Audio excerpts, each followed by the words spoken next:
Hello guys, welcome back to my YouTube channel, John the Italian. Guys, nandito tayo guys sa hotel guys. Magpapahangin ako dito guys dahil sobrang lakas ng hangin ngayon guys. Ang sarap dito magpahangin, mainit siya pero malamig guys, malakas ang hangin ngayon. Dahil nalulusalan siguro yung hiras ng bansa kaya malamig pa ng hangin dito sa hotel. At pasyal na natin dito guys, dito sa hotel. At kailangan din natin na magpahangin dito dahil hindi na puro trabaho guys, na kailangan pa rin natin guys na pamasyal guys dito sa hotel. Thank you so much guys for watching my YouTube channel, John Italian. Konting support na lang po, pa-subscribe na po sa aking YouTube channel, hit like, konting support na lang po sa pa-subscribe para ma-notify kayo po sa aking mga susunod na in-upload kong videos na mapanood nyo po. At maraming salamat po, nandito tayo ngayon guys. At ang buhay ay kailangan din natin guys na i-enjoy. At kung ano man na mga problema guys na mga dinadaanan natin ay kailangan natin guys na kalimutan na dahil panibagong taon lang yan guys sa 2024 na kailangan na naging maganda ng buhay natin at magiging malakas at masigla na naway tuloy-tuloy pa rin guys na blessing na darating sa buhay natin. Thank you so much guys for watching. At kung ano man ang mga problema guys sa buhay ay kaya natin yan guys solusyonan. Hindi naman tayo binigyan ng Panginoon ng problema na hindi natin kakayanin. Kailangan natin guys na mapag-aralan kung anong dapat natin gawin na masurvive natin yung mga problema natin sa buhay, na paano natin guys na masolusyonan at makarecover. Kasi guys ako guys marami din ako guys na experience at na mga pagsubok na darating sa buhay ko guys na kailangan din natin na malagpasan at kailangan din natin guys na kumilos at hindi tayo guys na kailangan pang umasa ng ibang tao. Kailangan pa rin tayo guys ang kikilos na wala tayong mga inaasahan na kailangan pang mamroblema pa ng iba na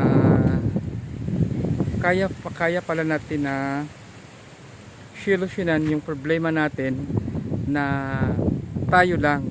Kasi guys, yung mga tao din na mga nilalapitan natin ay mga problema din sila. Kailangan din natin na gumanap tayo ng paraan na masolusyonan yung problema kung paano tayo makakahangon sa hirap ng buhay. Kasi pag once na kumikilos tayo, doon mo rin na mahanap ang solusyon. Dahil kung hindi ka kikilos at hindi ka gumagawa ng paraan, hindi mo talaga masolusyonan yung mga problema na kailangan mong solusyonan at makaka-recover sa hirap ng buhay. Kasi sa hirap ng buhay ngayon, kailangan din tayong kumilos at maghanap-hanap kung anong dapat natin gawin na makahangon tayo sa kahirapan. Kasi guys, ako na subukan ko talaga yan guys, na mahirap talaga guys na umasa ng ibang tao. Kasi ibang tao guys, kung ano mang kung lumapit ka man sa kanila, sila din hirap din. Kaya tulungan din natin yung sarili natin na makarecover tayo sa hirap ng buhay kung paano tayo na makahangon. Kasi pag once na kumikilos tayo, may mararating. Mararating mo ang dapat mong marating sa pagkikilos, makakahanap ka ng magandang kinabukasan, magandang trabaho or magandang ano pa man guys na wala kang inasahan pa. Kasi pag meron kang inasahan guys ay na puro lang tayong asa, hindi mo mararating guys yung gusto mong marating. Kung yung mga taong na tumutulong sa'yo at sumusuporta sa'yo, hanggang doon lang yan. Kung pagagabay lang sila sa kahirapan mo na gusto nila makatulong, na halimbawa na mabigyan ka ng magandang buhay or trabaho na papalarin ka sa binibigay ng trabaho na papasa ka. Pero yung binibigay na guys, hindi naman yung na matanggap ka.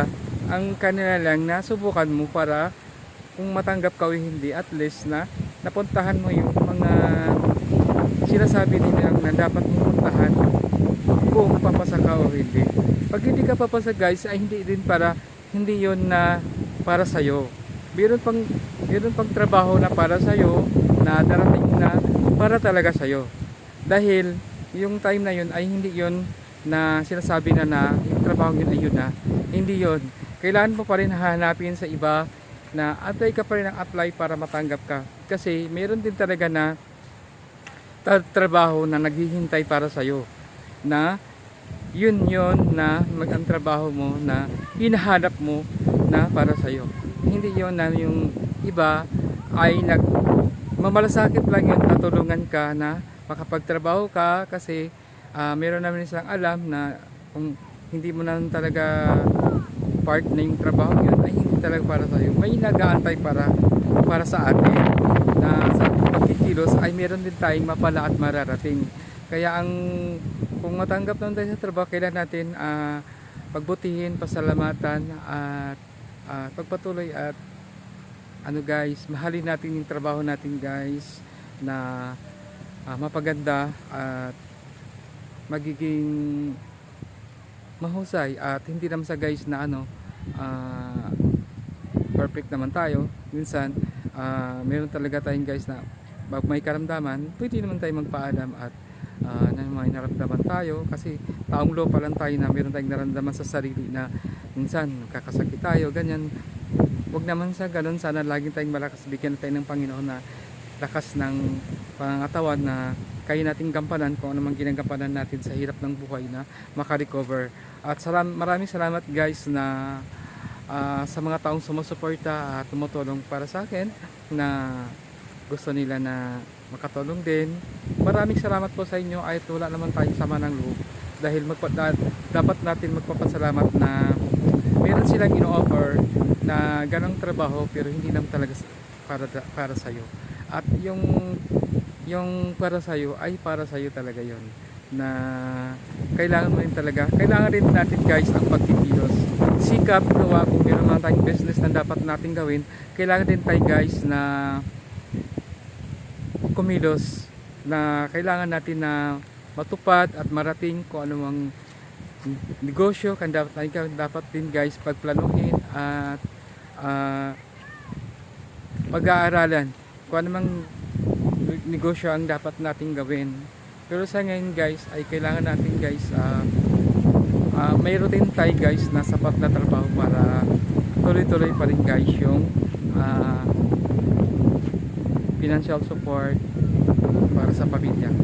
Kasi guys, ako guys, meron pa akong pinapaaral guys na anak na magka-college na kailangan din natin na supportan yung anak ko sa kanilang pag-aaral at sila ay makapagtapos sa kanilang pag-aaral. Kailangan guys na maging masaya na ako guys na mapagpagtapos ko sila sa kanilang pag-aaral sa college. Silang lahat na maganda ang kanilang buhay at meron silang parating at siyempre sa maganda ko masaya na rin ako na makapagtapos sila na silang lahat ay makapagtapos sila sa college guys. At ngayon guys, ngayon ang sinuportahan ko ngayon guys. Lahat naman sila may fourth-year college na graduating nga ngayon at meron pa ako si Kanye College as meron rin akong grade 10 this year. Ngayon ay grade 9 pa yung aking bunso at kailangan pa yun guys na ano pa rin kayod pa rin guys. Kailan pa rin natin guys. Thank you so much guys for watching my YouTube channel John Italian. Thank you so much.